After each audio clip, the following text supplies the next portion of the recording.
Hi, I'm Dr. Daniel Amen. And I'm Tana Amen. Welcome to Change Your Brain, Change Your Life. You are not stuck with the brain you have. You can make it better. We can prove it.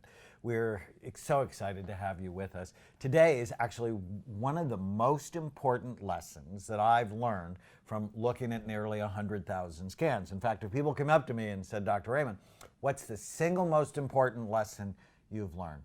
And that would be mild traumatic brain injury ruins people's lives and virtually no one knows about it. What most people don't know is that your brain is really soft. It's about the consistency of soft butter, tofu, custard, somewhere between egg whites and Jell-O.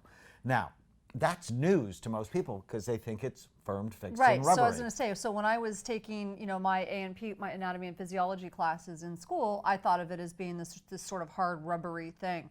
That's because it was soaked in formaldehyde. Right, so. That's what happens to it. But inside a living skull, it is really soft. Think toothpaste. And it's housed in a really hard skull that actually has multiple sharp, bony ridges, and it's not fixed in your skull. So it's your floating brain around. actually floats in this in fluids called cerebral spinal fluid, mostly water, and so it's not stuck there. It floats. So if it gets hit, what happens inside is it shakes and it bounces up against those ridges, which cause tears and bleeding and scarring. Now, the biggest example I have of this, so I've known this for 24 years since we started doing imaging in 1991. And at the same time, I knew playing football was bad for the brain, right? I played in high school. I loved playing. I mean, it was like the biggest joy in my life. But now we start seeing high school players, college players, professional players, and their brains just look awful. And the NFL started its concussion committee in 1994, yet even by 2009, they'd never sponsored a brain imaging study, which basically meant they didn't want to know the answer to the question, because if you want to know the answer to the question, you look at the organ you treat. Anthony Davis came here, a famous Hall of Fame running back from USC, in 2007, and his brain at 55 actually looked like he was 85 and bad for 85. Clearly a traumatic brain injury. He got so much better. He's like, Doc, we have to talk about this. And you just love him. He's such a wonderful human being. And he and I together sponsored the first and the world's largest imaging study on active and retired NFL players. And the level of damage was awful. It was even worse than I thought it was going to be. But the exciting news, and you know, because you've been with me the whole time I've been doing this study, the exciting news is you're not stuck with the damaged brain you have. You can make it better. Researchers have linked past brain traumas to homelessness. In fact, a study from Toronto, 58% of the homeless men had a significant brain injury before they were homeless. 42% of the homeless women. I did a study at Sierra Tucson, one of the largest drug treatment hospitals in the United States. 44% of the new admissions to the hospital had a significant brain injury before their hospitalization. So homelessness, drug and alcohol abuse, dementia, depression, anxiety disorders, ADHD, learning problems, all have been associated with either mild or moderate brain injuries. So I have a question about that, because this actually makes me very sad. I'm a huge supporter of our soldiers and police officers, and so when I hear about things like this, and I think about some of the soldiers that come back with blast injuries, a lot of them come back with brain injuries, traumatic brain injuries, but we don't know about it, or we know about it and we're not treating it. What about the incidence of, say, domestic violence, or they're not employable? What happens? I mean, has there been shown to be a big connection between that? No question. There's a connection between traumatic brain injury and people who have marital problems, people who have problems with irritability, with violence, It's just the most important thing that I've learned. Another really important thing I learned along these lines is people forget they've had bad brain injuries. And you know, the first time this happened to me, so I'm looking at a guy's scan. He was in my office for depression and anger, very common thing we see at Amen Clinics.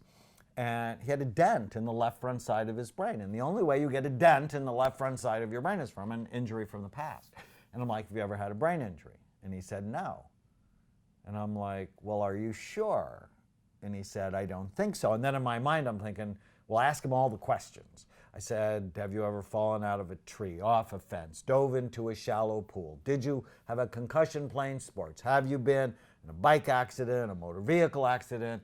And all of a sudden, it just happens like this. His face changed. And he's like, I'm so sorry I lied to you. I said, what? I said, when I was 7 years old, I fell out of a second-story window. Do you think that counts? Well, maybe.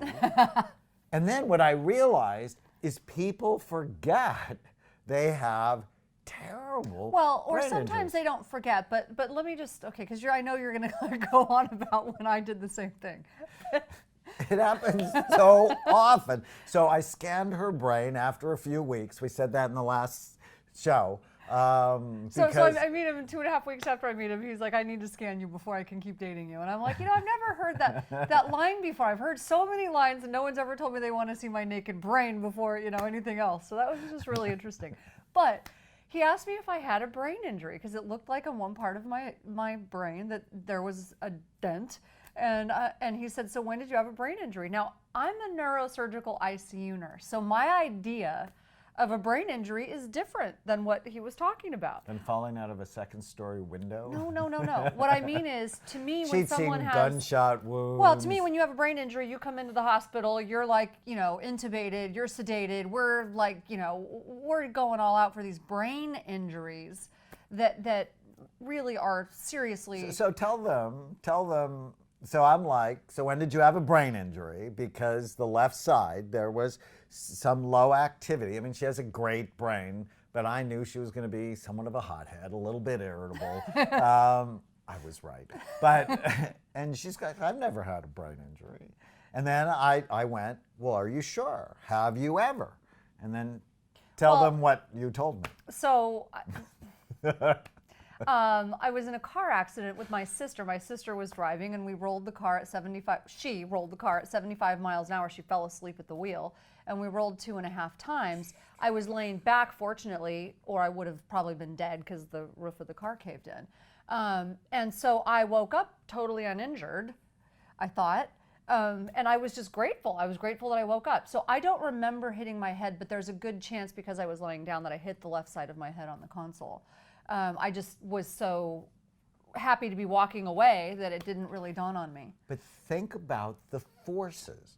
Your brain is soft. It's complicated. It controls everything you do. It's housed in a really hard skull with multiple sharp bony ridges, 75 miles an hour, and she falls asleep. It flips, and then it stops. What is happening inside your skull is it's doing Well, and I'm in a seatbelt, so the whole it's- time, yeah. right? So boom, boom, and it can have a significant impact. Sure. Now, you had a lot of brain reserve, which is another concept we'll talk about coming up in a future show. And so you're still wildly successful and totally But I cute do want to and point loving. something out, because I never before that thought about this. But people used to always make comments on my crazy memory. Like I could remember anything from anywhere. If you told me something, I'd never forget it. And I never put it together. But from that point on, right around that time, I never really put it together at that time. I had trouble remembering people's names until I could connect it multiple times. So I'd remember a face forever, but the name I would have trouble with, or little details about something, I'd have to put it together multiple times before it would stick. And that was never an issue before that. So I remember this one guy. So, I mean, I have so many stories, but I saw one kid who had Tourette syndrome. You know, Tourette syndrome is a tic disorder where they have motor tics. So he had this head jerking tic and vocal tics where they make noises and sometimes even Right. swear. And when you get a scan here at Amen Clinics, you have to lay really still. And he couldn't because of the head tick. So I actually climbed on top of him in the camera, held his head down. And now that he and I had this really close relationship, I said, well, stay afterwards. Let me look at the scan with you. And he was fairly irritable. And when I looked at his scan, he had very clear evidence of a brain injury. And I'm like, so when did you have a brain injury? He said, I never did.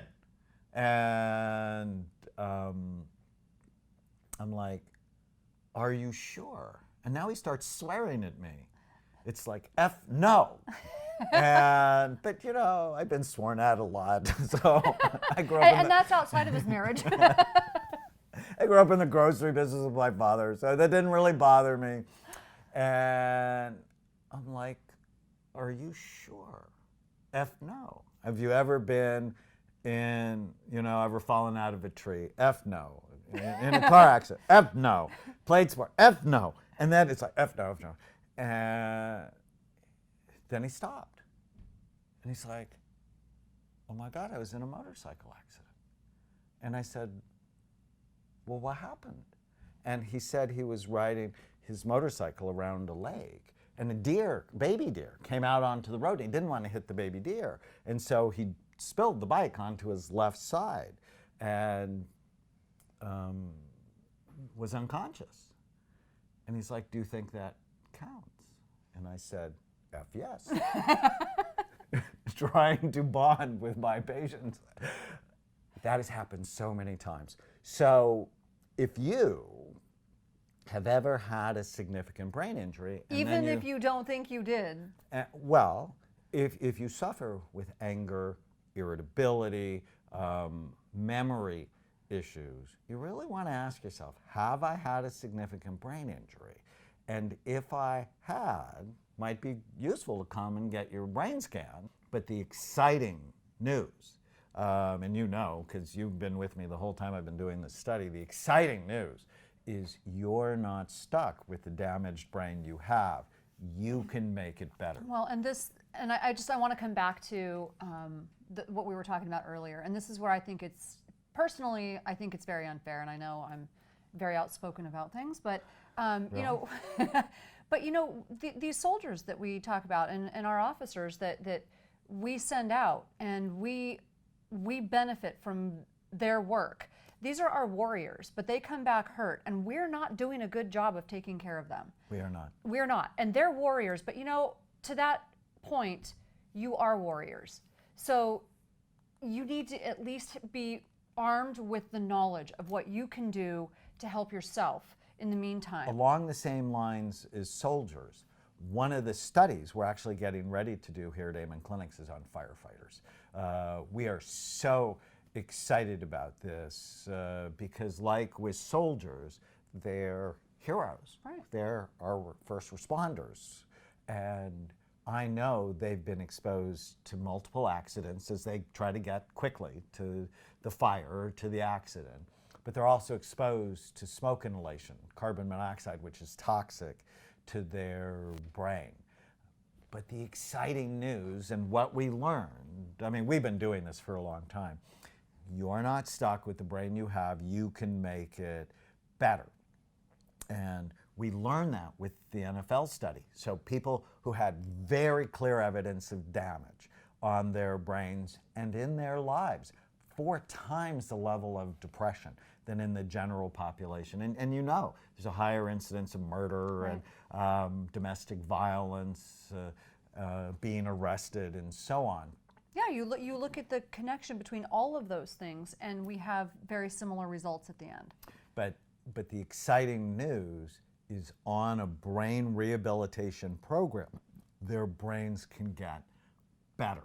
The other thing, because we always want to leave you with practical tips, your brain is soft and it's housed in a really hard skull with multiple sharp bony ridges. If your child comes to you and says, I want to play football, if it's my child, the answer is there's no way in hell that's going to happen. because I love you and I care about you. But I really want to. I was at the Future of Medicine conference, and somebody asked me the question, my 13-year-old wants to play. What would you say? No. But he really wants to play. And I'm like, well, the damage is about the same as cocaine. So if he said, I really wanted to do cocaine, would you get him a good deal? Probably not. I'm not a fan. And one of the reasons I'm not a fan is your brain as an adolescent goes under wild development, right? I mean, it's not done until you're about 25 in girls and about 28 in boys. And so why would you ever put a developing brain at risk for a concussion that could basically impact negatively the rest of their life? And it's worse for girls. Yeah, no, because I practice martial arts and I have my daughter practice martial arts, and she wanted to do jujitsu for a while. But the first month she got slammed on the ground a couple of times and hit the back of her head. I'm like, you're done. That's it. We'll find something else. Because IQ for girls, for females, 90% of their IQ is found in their frontal lobes, where for males it's more widely distributed. So a frontal lobe injury for a female is much more damaging than for a male. So, the take-home answer really is no. We're going to get a ping pong table because table tennis is the world's best brain game. And if it's not table tennis, then it's dancing. I got to jump in here because I love martial arts, but I practice in a way that I don't get hit in the head. So, you learn how to hit without getting hit, and you don't need to be hit in the head. Well, you also don't fight. I don't compete. You don't compete. No, I do. I do practice sparring, but I don't compete. People who do martial arts, there's actually imaging studies. And because they learn very complicated movements, they actually have bigger brains, more gray matter in their brain. But I've actually spoken for the Karate Hall of Fame dinner, and there's a whole bunch of brain damage in that those room. are guys that have been competing for lifelong and doing a lot of other things that are not good for their brains, but that's another story. But it really does increase the amount of the size of your brain when you do those complicated movements. It's very good for you. So the Super Bowl's coming up. I know most of America will watch the Super Bowl. I don't know I love football. I hate what it does to people. If you've had an injury at some point in your past, a sports concussion or a motor vehicle accident, if you fell out of a tree or out of a second-story window, we can help. What we'd also love for you to do is right below your story. If you or someone you care about has had a significant injury and it's changed their life, write about it or send us in a video and we'll try to answer some of the questions you have. But the program that we'll outline and we'll give to you in other episodes has demonstrated to be able to improve many of those brains. And just to add to that, we know that part of the Super Bowl phenomenon is getting together and socializing with friends.